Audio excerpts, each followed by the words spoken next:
Assalamualaikum warahmatullahi wabarakatuh. Wadia balad dongeng Ki Agus Jago di mana wae ayana. Alhamdulillah wa syukru ala ni'amillah. Kalayan diwuwuh ku qabul anu maha agung, dibarengan ku pangijabah anu maha kawasa, diiring ku kadeudeuh ka Nyaah Gusti anu maha suci. Urang ayeuna dugi kadanget ayeuna masih keneh tiasa ditepang dangukeun deui dina acara anu matuh kamemet urang sadayana. Nyatana dina pagelaran dongeng Sunda jejer carita Damar Anting bagian anuka pamungkasna terakhir pamiarsa maragatkeun mungkaskeun. Ieu dongeng mangrupikeun buah karyana Kang Ian Aditya ti Palihan Rancah Ciamis. Kangge Kang Ian ngahaturkeun rewu nuhun laksakati kabingahan, rehna parantos ngintunkeun naskah sakaligus ngawidian mamang kangge medar ieu dongeng dina channel Dongeng Ki Agus Jago ieu.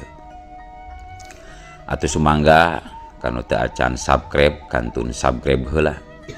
Ngarah langkung pogot sareng langkung sumangat deui kasih mamangna dina enggoning medar ieu dongengna. Nging hilap di like di komennya nu saseueur-seueurna. Lainna naon mamang masok bingah gitunya upami maosan komentar-komentar ti para wargi sadayana teh.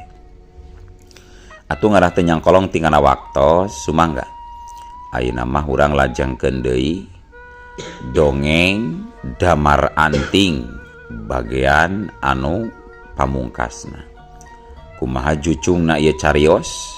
Mangga sor cikopina parsamakna betot simbutna pagan heula tali kolorna bisi morosot merezel morozol uzel-uzelan di tengah jalan tempak dung dung kes.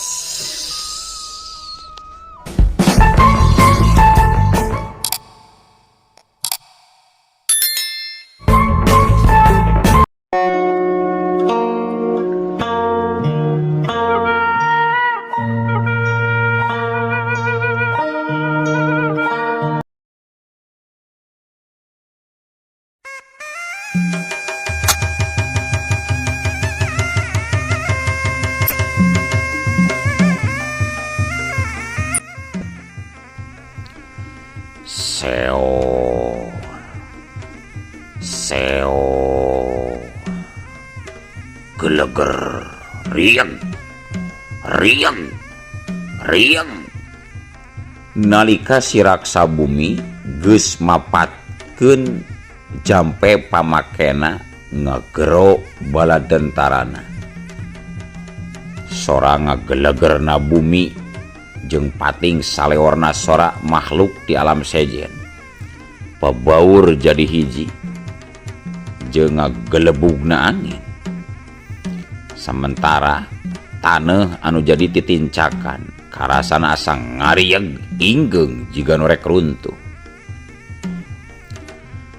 Eyang Darmayuda anu kabeneran masih aya keneh di dinya teu bisa pajar kumaha. Sok sanajan manehna saurang jalma sakti tapi ari dikepung ku ratusan jin mah dirina teu walakaya. Harita awakna digotong tuluy dibabetkeun satakarna ku pasukan jin. Karawak wudu ceneng walah koceak Ki Darmayuda ngoceak nu saterus sama ragrag gadebut ragrag hareupeun pisan Damar Anting. Tobat cek Ki Darmayuda bari borolo utah getih. Atuh harita Damar Anting gancang mariksa kayan Ki Darmayuda bari pok tumanya. Kisana sahanu sabenerna pangersa kumaha caritana ieu teh ujug-ujug ragrag kieu. Kaula guruna si Pangeran Sanjang, tapi kulantaran kajahatan manehna geus di luar wates, jadi ayeuna mah manehna lain murid kula deui. Kula dialungkeun ku pasukan jin si raksa bumi puhitan si Pangeran Sanjang. Pasukan jin ambe balai gede ieu mah kapaksa aing kudu minta bantuan ka si Kala Genggong jeung si Kala Srenggi.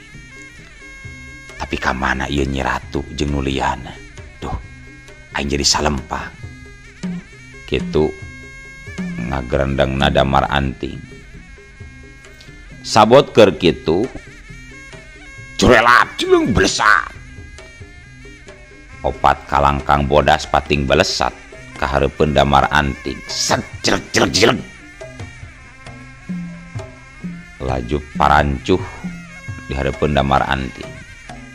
Tetela sanggeus eces mah eta opat kalangkang teh dua nini nyaeta Nini Sulastri jeung Nini Cempaka tuluy Kidamung Wilantara, sedangkan upang akhirna nyatana Nyi Ratu anu tuluy ngagabrug ngarontok ka Damar Anting. Kakang, duh, kumaha teuing ieu Kang? Itu pasukan jin meni ngalet ngeungkeuy ngabandaleun, ngembat-ngembat nyatang pinang meni ngabring Kang. Coba bararatuk deui Kang. Beki tambah keung jeung gandeng teu puguh. Kuatir kaki Agus nu keur ngadongeng. Keur mapabalatak bari baratuk Kang. Cek Nyi Ratu anu keur ngarangkul Damar Anting. Atuh pikeun Nini Campaka mah barang nenjo ratuna ujug-ujug ngarangkul kitu. Dina hate leutikna teu bisa nyumputkeun rasa panasna. Danajan kitu oge ari masalah perasaan mah sarua wae. Nini Campaka malengos bari kukurutusna jero hatena. Komo waktu katempo Damar Anting ngusapan punduk Nyi Ratu mah beuki ngalentab panasna teh. Hih, dasar sakieu keur gentingna oge masih sempet-sempetna tatangkeupan sagala. Komo itu gerabari diusapan sagarupa pundukna. Dasar pamuda mata keranjang.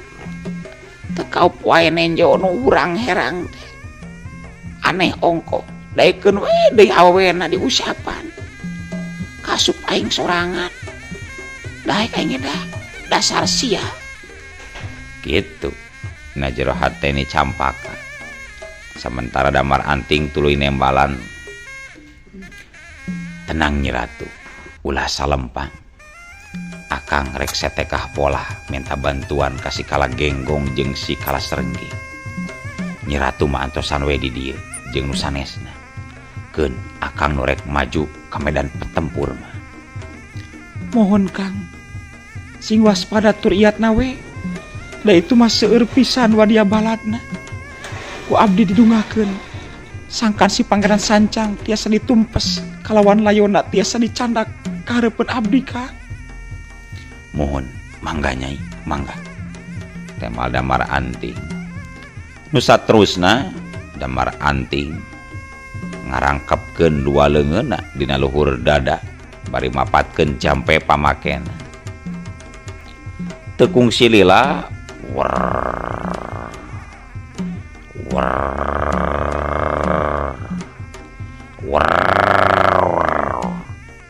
angin karasana meni ngagewer nembrag ngageterkeun wewengkon Gunung Padang. Tibarung ku sora pating gorowokna makhluk anu teu katempo jirimna.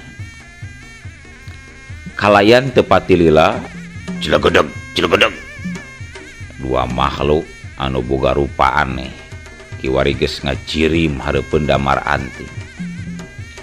Sementara disetukangeun eta dua makhluk nyusul dua makhluk deui anu teu eleh gahar.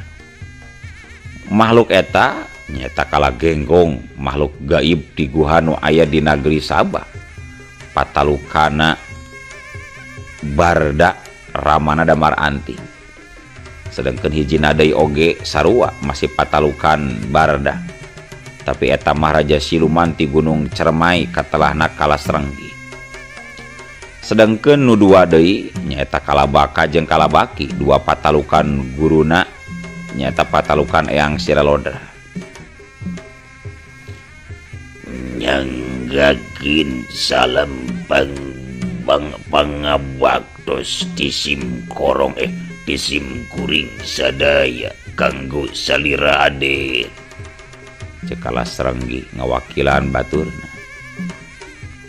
Hatur nuhun ka anjeun sakabeh anu geus nyempetkeun waktu datang nyumponan panggero ti kula turunan Barda murid Eyang Siralodra. Tebal Damar Anting tandes. Muhun zami-zami den. Nu salajengna naon anu kedah dipidamal ku simkuring opatan ayeuna. Wayahna kula rek merdih tanaga jeung menta bantuan pikeun ngamusnahkeun para tentara jin kafir anu diluluguan ku si Raksa Bumi. Keun si Pangeran Sancang nama sesakeun lantaran eta bagian kula. Tapi didamel simkuring ayeuna kene siap ngalaksanakeun parentah titah ti salira turunan Badra katut murid Eyang Siralodra. Sarengsena ngomong kitu eta opat makhluk kalah tuluy pating palelesat mimpin pasukana masing-masing ngajugjug ka puncak Gunung Padang. Sementara Damar Anting laju ngacorelat satu kangeunana pikeun nyusul rek nyang hareupan Pangeran Sancang. Peuting harita Halimun turun sigalawon bodas ngurilingan lembur. Sedangkan kayan di puncak Gunung Padang ngaguru handaruan mepeskeun tabir gaib ngabuncahkeun pangacian. Ribuan pasang mata harurung harerang nyaangan merdongna peuting. Sedangkan dina leungeunna kabeh samapta ku pakarangna sewang-sewangan. Di antara waktu eta ngelebetna bendera hideung jeung bendera beureum pating pucungul tina sela-sela batu jeung puncak pasir. Maju! Serang! Gitu pating gorowokna ti para tentara jin kafir jeung pasukan gaib liana. Kaasup pasukan siluman Gunung Cermai. Tembak! Cek salah saurang senopati mereparenta atuh sapada harita wus ratusan bola-bola seuneu anu ditembakeun tina meriam pating belesur seperti meteor anu ragrag ti luhur langit. Jalindung. Tahan Butameng, tahan. Parentah Kalabaka ka pasukanana.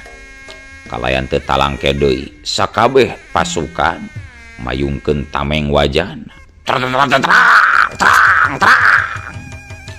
Bola-bola seuneu anu muruluk kabeh luluh kana taneuh. Sedangkeun ti pasukan Kalabaki laju ngablesatkeun jamparing seuneu pikeun ngabales serangan pasukan jin kafir. Wut, belesat. Ribuan anak panah malik nyerang pating belesur seperti kilat ngahantem pasukan jin kafir anu teu make tameng. Ceras, cerap. Para tentara si Raksa Bumi pating koceak alatan kapanggang ku panaseun. Malah diantarana beuheungna aya nu katiir. Aya deui nu ancur awakna jeung sajabana. Nempo kayan kitu tangtuna nambahan sumanget kasih kalabaka jeung si Kalasrenggi nu matak danget eta kene pasukan beuki ngarangsek maju sangkan musuh beuki kadese kolebat kurilap sabetan pedang dibarung ku pating kelencengna beheung mubuh nambah pigeuman eta tempat sorating cararitna pasukan jin kafir matak ngaruntageun kawani anu ipis buri tapi untungna manusana mah saurang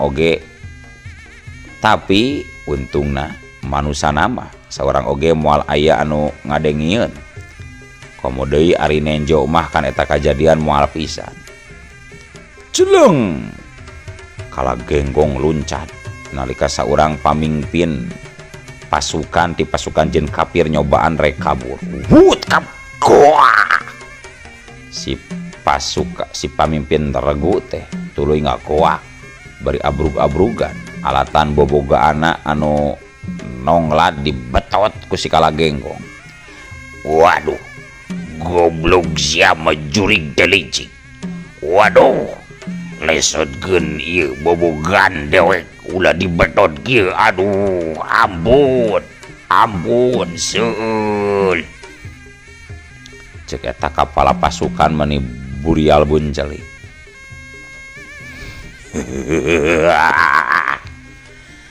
Bungan sia merek kabur duda juri.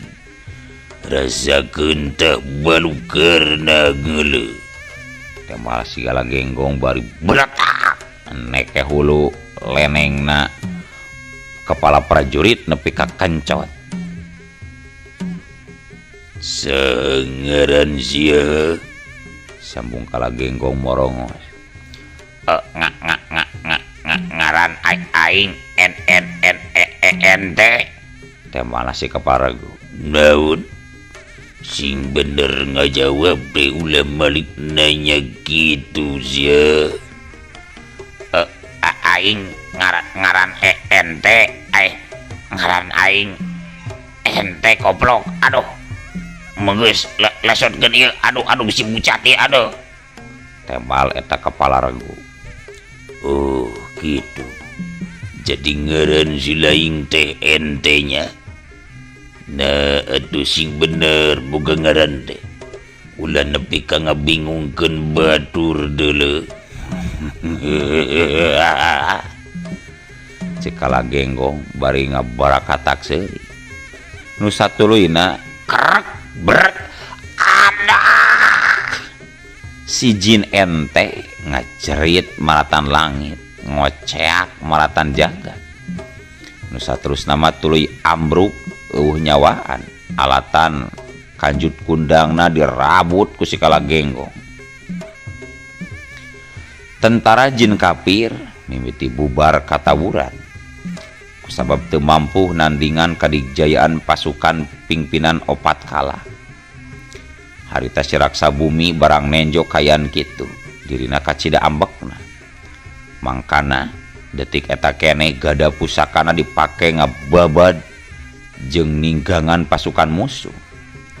Raksabumi ngamuk nguak-ngawik di tengah pakalangan. Gada pura banyu ditinggangkeun kana tanu geleger. Sorang ngageleger bareng jeung mawurna pasukan jin Kalagenggong. Sakabehna pada racleng percis siraru anu kaanginkeun. Seo. Kalasrenggi jeung Kalagenggong nyareot ti awang-awang. Muru ka si Raksabumi anu keur ngamuk nguak-ngawik. Bubuk curalit. Si Raksabumi ngacuralit waktu ragana dihancak ku sabetan suku dua musuhna. Mongtong koroyokan sia lamun heuh jago. Ayo maju sangurang sia juri. Cek si Raksabumi bari gentak udang deui. Tapi karek oge ngomong kitu, Kalasrenggi geus miheulaan narajang ku peureupna anu sateuas batu. Hiu tuh. Jarig jeung si Raksabumi teh sempat nyingcat. Dadana geuneuk kahantem ku panarajang Kalasrenggi. Sabot keur kitu serangan susulan datang ti Kalagenggong nganca cukang irungna. Jabrot wala. Si Raksabumi setengah ngajerit bari nahan ka nyeri. Nu satuluina der tilu makhluk gaib eta ngadon galungan 2 lawan 1, silih tinggang, silih seret, silih dengkek jeung adu kasaktian. Sedangkan di tempat anu teu jauh di antara campuhna perang, harita Damar Anting keur adu hareupan jeung Pangeran Sancang. Dina hate Pangeran Sancang dirina teu nyangka bakal menang perlawanan anu sabanding jeung kakuatan pasukan jin. Malah bisa disebutkeun para tentarana leuwih ti sabagianna geus bari nasa. Pangeran Sancang kadengit cumarita, Damar Anting, boga pasukan jin ti mana ilaing ha? Buah-buah ilaing masih kene turunan jin. Naon urusanana jeung ilaing pangeran? Cek kulama moal aya gunana sanajan nyaho oge.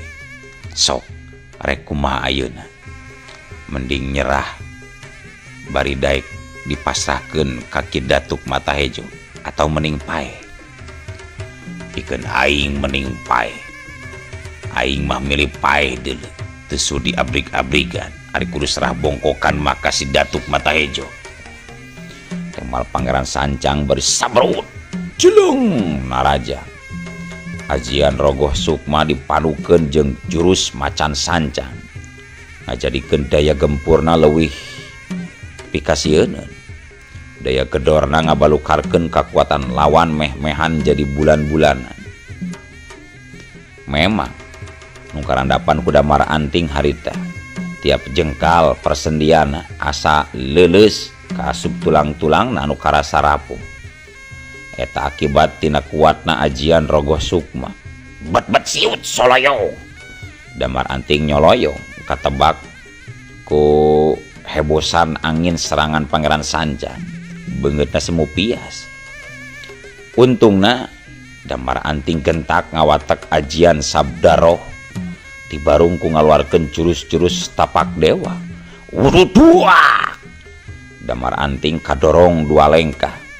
Tina sela-sela bibirna ngalai getih. Sementara Pangeran Sancang semu limbung kalawan tina liang irungna sarua ngocor getih. Sial. Ieu pasti ya campur leungeunna si Datuk Matahejo. Buah-buah ajian tilu sabda dewa geus kapimilik ku si Damar Anting. Kitu gerentesna Pangeran Sancang. Anu tuluy narajang deui. Wutut. Dina dangat eta Pangeran ti Leuweung Sancang ngarobah gerakan ku jurus Kilat Sukma. Barasat. Sakujur awakna dumadakan jiga kilat nyamber ka Damar Anting. Tapi lain oge muridna Siralodra lamun kudu tumpur kitu wae ku musuh. Sabab samemehna Damar Anting geus taki-taki dina waktu panarajang musuh ngancam nyawana. Maka harita keneh Damar Anting mesat kujang masna. Seret Baranyai. Cahaya kone ngabaranyai laju ngagulung serangan Pangeran Sancang. Disusul ku sabetan tungtung kujang kana pipi Pangeran Sancang. Wucras Allah. Pangeran Sancang ngagoak bari sesoloyongan alatan aliran getihna karasa panas luar biasa. Dina waktu anu sarua di tengah pakalangan si Raksabumi dihanca harita teh ku teunggelan sakti Kalastrenggi jeung Kalagenggong. Cemrodes. Aduh, tobat. Kitu ngeceritna raja jin kafir bari tuluy namruk dina kayan geseng geheng tutung rengheng. Ker sora-surak ambal-ambalan di medan perang mubuh ngegeterkeun sesa pasukan jin kafir. Komo waktu nyaho yen rajana geus palastra mah saurang oge eueuh nu tahan. Sakabehna kabur nyelametkeun diri masing-masing. Katurug-turug kalabaka jeung kalabaki terus ngaburak bari. Kajadian eta kasaksian pisan ku Pangeran Sancang anu kiwari manehna sorangan oge mimiti panik. Tapi teu kitu kusabab kapalang base dirina cadu ari kudu lumpat mah. Nalika serangan demi serangan Damar Anting teu bisa disingkahan deui. Manehna nekat ngaluarkeun ajian pamungkasna nyaeta ajian gelombang leuweung sancang. Kusesa kakuatanana Pangeran Sancang masih kena sanggup nyieun ripuh Damar Anting nalika angin badai ngakulung dirina. Geleger barabat Sakabeh batu nu aya di dinya mancawura. Sedangkan dorongan tanaga anu luar biasa hebatna nembrag ka Damar Anting. wus tuh kabur. Suka teu suka Damar Anting yang saya, tapi untungna tatuna teu parah. Nempo kitu Pangeran Sancang asa menang angin. Nu mata karita keneh oge manehna langsung ngirimkeun serangan susulan. Sorang ajelegur akibat bentrokna dua kasaktian teu bisa disingkahan. Panyangkana Pangeran Sancang mah Damar Anting teh moal kaburu ngayakeun serangan. Tapi kanyataanna di luar dugaan. Kusabab dina waktu eta keneh ajian sabda jagat norobos kakuatan ajian gelombang leuweung sancang. Atuh balukarna kacida ripuhna sabab sakujur raga Pangeran Sancang kahantem bari tuluy remuk. Kerak.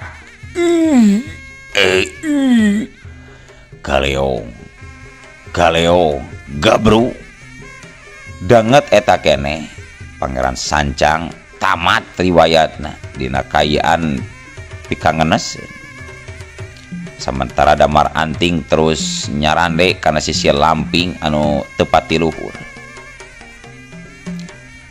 Menang sawatara waktu mah nalika angin mimiti tenang. Kadenge sorang ngajeritna Nyeratu Laraspati waktu nenjo Damar Anting ngajengjehe. Kang, akang, duh, kumaha teh ieu Kang?